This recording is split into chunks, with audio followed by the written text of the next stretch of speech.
లెక్కలేని నన్ను హెచ్చించితివి, దీనుడనైనా నన్ను దీవించితివి.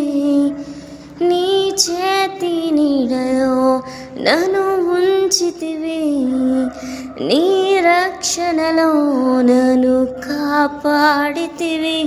నీ అనురాగము ఎంతో గొప్పది, నీ సంకల్పము ఎంతో గొప్పది. నీ అనురాగము ఎంతో గొప్పది, నీ సంకల్పము ఎంతో గొప్పది. దీవించుము దేవా మా కుటుంబమును, నీ దీవెన తరతరములకుండును. దీవించుము దేవా మా పిల్లలను, నీ దీవెన తరతరములకుండును.